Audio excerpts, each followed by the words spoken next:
अच्छा, अपने चारों तरफ देखिए। एक कुर्सी है, एक कप, शायद फोन भी हाथ में होगा। ये सब चीजें असल में हैं क्या? आज हम इन्हीं रोजमर्रा की चीजों के पीछे की साइंस को समझने वाले हैं। तो चलिए शुरू करते हैं ये मजेदार सफर। तो आज के इस सफर में हम कहां-कहां जाएंगे? देखिए, सबसे पहले तो हम अपने आसपास की दुनिया और उसमें मौजूद चीजों को देखेंगे। फिर ये समझेंगे कि आखिर हम इन्हें अलग-अलग ग्रुप्स में कैसे बांट सकते हैं। और आखिर में हम उस एक फंडामेंटल प्रिंसिपल तक पहुंचेंगे जो इन सारी सारी चीजों को एक साथ बांधता है। तो फिर से जरा अपने आसपास नजर दौड़ाइए। एक कुर्सी, एक मेज, हाथ में पकड़ा हुआ गिलास, कुछ लकड़ी का है, कुछ प्लास्टिक का, कुछ कांच का, तो कुछ मेटल का। सवाल यह है कि ये सब एक दूसरे से इतने अलग क्यों हैं, कैसे हैं? अब सोचिए, दुनिया में तो इतनी सारी अनगिनत चीजें हैं, तो फिर हम इन सबको समझना शुरू कहां से करें? मतलब ये जो हमारे चारों तरफ चीजों का एक पूरा जंजाल सा दिखता है, इसमें कोई पैटर्न, कोई ऑर्डर कैसे ढूंढा जाए? इसका जवाब एक बहुत ही सिंपल लेकिन पावरफुल आइडिया में है, और वो है क्लासिफिकेशन, यानी वर्गीकरण। ये बस एक तरीका है चीजों को समझने का, उन्हें अलग अलग ग्रुप्स में बांटकर। अरे, ये कुछ नया नहीं है, हम सब ये रोज करते हैं। जैसे एक किराने वाला अलग अलग मसालों को छांट कर रखता है, या हम अपनी रसोई में सारे चम्मच एक जगह, सारी प्लेटें एक जगह रखते हैं, है ना? हम चीजों को समझने के लिए उन्हें ग्रुप्स में रखते ही हैं। ये तो हमारे नेचर में है। और अगर इससे थोड़ा साइंटिफिक तरीके से कहें तो वर्गीकरण या क्लासिफिकेशन का मतलब है चीज़ों को उनके कॉमन फीचर्स, उनकी सिमिलैरिटीज या उनके डिफरेंसेस के आधार पर ग्रुप्स में अरेंज करना। और यहीं से हमारी पूरी समझ की बुनियाद शुरू होती है।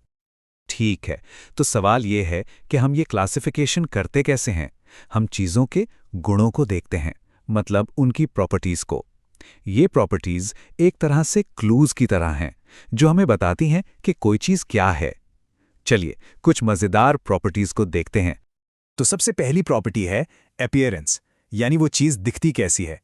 क्या उसमें चमक है? अगर है तो हम उसे कहते हैं लस्ट्रस, यानी चमकदार, जैसे सोना, तांबा। और अगर चमक नहीं है, डल है, तो वो हुई नॉन लस्ट्रस, यानी चमकहीन, जैसे लकड़ी या कागज। और एक इंटरेस्टिंग बात, कुछ मेटल्स भी हवा और पानी के असर से अपनी चमक खो देते हैं। अगली प्रॉपर्टी है हार्डनेस, यानी कठोरता। ये तो बिल्कुल सीधा है। जिन चीज़ों को दबाना या स्क्रैच करना मुश्किल हो वो हार्ड हैं, जैसे पत्थर। और जिन्हें आसानी से दबाया जा सके वो सॉफ्ट हैं, जैसे एक स्पंज। लेकिन क्या ये इतना सिंपल है? जरा सोचिए। एक रबर की बॉल को लेते हैं, वो स्पंज से तो ज्यादा हार्ड है ना? पर लोहे से सॉफ्ट है। तो इसका मतलब ये हुआ कि हार्डनेस कोई हाँ या नहीं वाली बात नहीं है, ये रिलेटिव है। और बस यही छोटी छोटी बातें क्लासिफिकेशन को इतना इंटरेस्टिंग बनाती हैं। अब एक और प्रॉपर्टी देखते हैं, और इसे समझने के लिए चलिए एक लुका छिपी का खेल खेलते हैं। मान लीजिए कोई दोस्त एक साफ कांच की खिड़की के पीछे छिपा है। उसे बिल्कुल साफ साफ देखा जा सकता है। ये है ट्रांसपेरेंट, यानी पारदर्शी। अब अगर वो एक फ्रॉस्टेड ग्लास, मतलब धुंधले शीशे वाले दरवाजे के पीछे छिपा है, उसे देखा तो जा सकता है पर धुंधला। ये है ट्रांसलूसेंट, यानी पारभासी।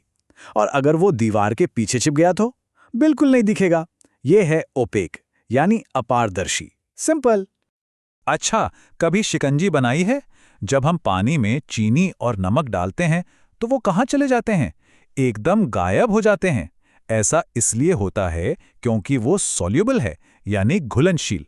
वो पानी में पूरी तरह मिक्स हो जाते हैं। और वहीं अगर हम पानी में रेत या लकड़ी का बुरादा डालें तो वो वैसे का वैसा ही रहेगा, क्योंकि वो इनसॉल्युबल है, यानी अघुलनशील। तो अभी तक हमने जितनी भी प्रॉपर्टीज देखी, चमक, कठोरता, ट्रांसपेरेंसी, ये सब हम आसानी से देख या महसूस कर सकते हैं।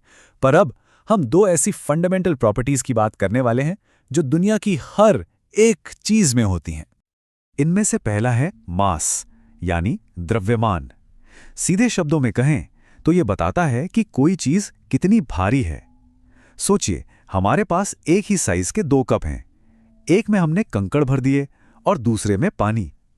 कौन सा ज्यादा भारी होगा? जाहिर है कंकड़ वाला। तो हम कहेंगे कि कंकड़ वाले कप का मास ज्यादा है। और दूसरा है वॉल्यूम, यानी आयतन। इसका मतलब है कि कोई चीज कितनी जगह घेरती है। जैसे अगर बस में एक सीट पर कोई अपना बैग रख दे तो क्या वहां कोई और बैठ सकता है? नहीं, क्योंकि उस बैग ने वो जगह, वो स्पेस घेर लिया है। बस वही स्पेस उस बैग का वॉल्यूम है। अब ये जो दो फंडामेंटल प्रॉपर्टीज है ना, मास और वॉल्यूम, यही दोनों मिलकर हमें एक ऐसे अल्टीमेट कॉन्सेप्ट तक ले जाते हैं जो इस दुनिया की हर फिजिकल चीज को एक साथ जोड़ता है। तो किसी भी चीज को वो एक चीज कहलाने के लिए दो शर्तें पूरी करनी पड़ती हैं। पहली शर्त, उसे जगह घेरनी होगी, मतलब उसका वॉल्यूम होना चाहिए। और दूसरी शर्त, उसमें वजन होना चाहिए, मतलब उसका मास होना चाहिए।